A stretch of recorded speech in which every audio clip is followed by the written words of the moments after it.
အားလုံးပဲမင်္ဂလာပါ AI ပုံမြန်မာမှာကြိုဆိုပါရစေဒီနေ့မှာတော့ကျွန်တော်တို့ ChatGPT နဲ့ Grok ကိုအသုံးပြုပြီးတော့ဗီဒီယိုအရှိတွေဘယ်လိုဖန်တီးရမလဲဆိုတာကိုကျွန်တော်ရှင်းပြပေးသွားမှာဖြစ်ပါတယ်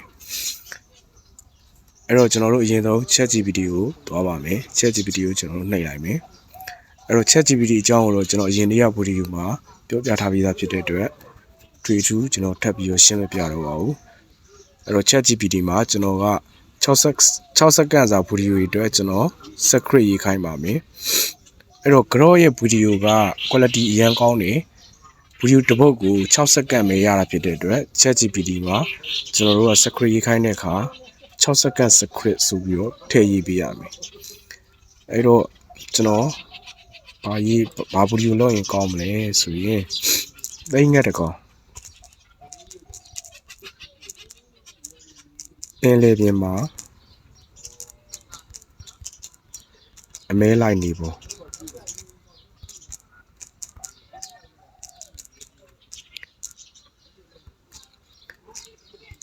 6စက္ကန့်ဗီဒီယိုအတွက်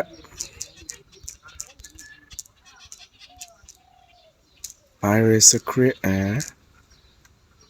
prompt ရေးပေးပါအဲ့မှာ prompt ဆိုတာမှာကျွန်တော်တို့က ready to copy prompt လို့ထပ်ပြီးတော့အောက်ဆုံးမှာရေးပေးရမယ်ဒါမှကျွန်တော်တို့က copy ကူးရတာလွယ်မှာပါ ready to copy prompt ရေးပေးပါဟုတ်ပြီကျွန်တော်တို့လိုချင်တဲ့ချက်တွေကို ChatGPT မှာတိတိကျကျထည့်ရေးပေးလိုက်ပြီဆိုတော့ကျွန်တော်တို့ဒီမြားလေးကိုနှိပ်လိုက်ပါမယ်နှိပ်လိုက်တာနဲ့ ChatGPT ရဲ့ reply ကအရမ်းမြန်ပါတယ် line ကောင်းရင်ကောင်းတယ်လို့မြန်ပါတယ်နော်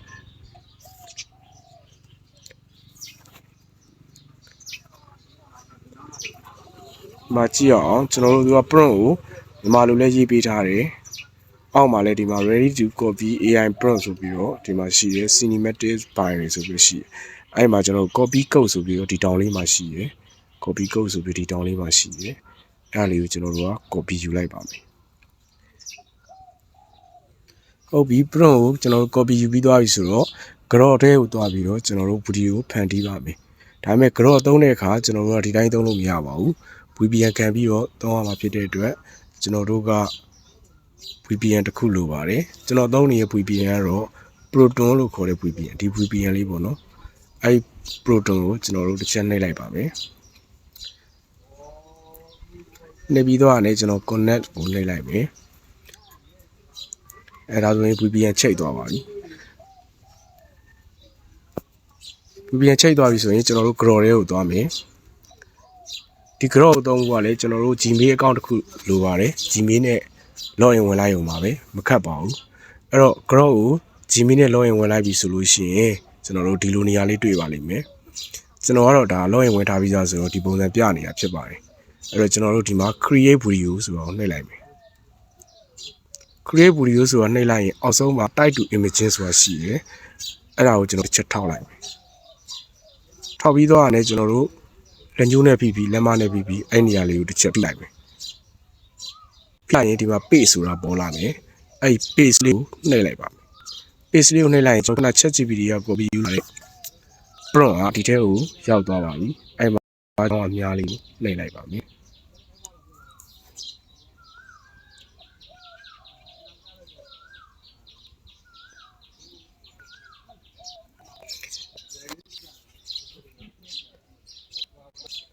ဓာတ်ပုံတွေအရင်ထုတ်ပေးတာဖြစ်ပါတယ်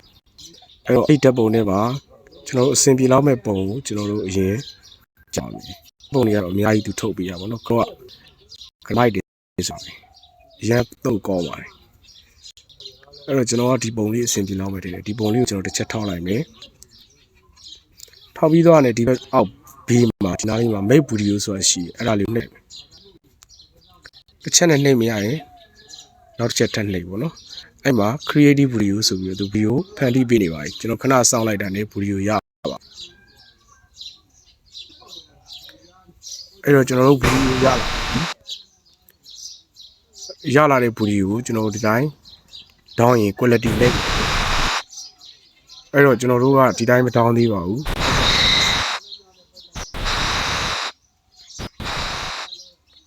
ဒါကတော့ထုတ်ပြီးတော့ဗီဒီယိုပေါ့နော်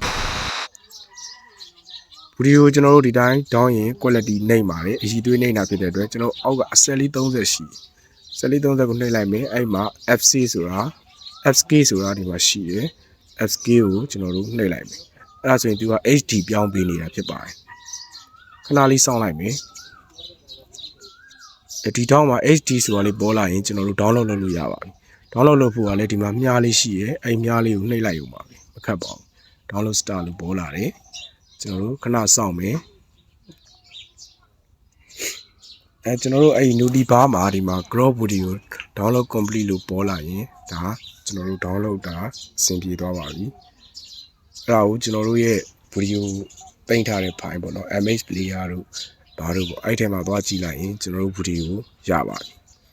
အဲ့နည်းနဲ့ပဲကျွန်တော်တို့6စက္ကန့် video တွေကို crop မှာအကန့်အသတ်မရှိ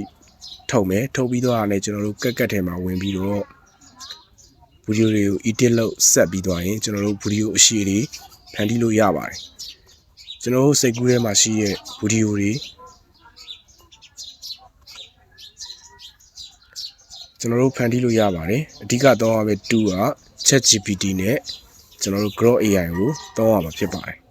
ဟုတ်ကဲ့ပါဒီနေ့တော့ဒီလောက်ပါပဲအားလုံးကျေးဇူးတင်ပါတယ်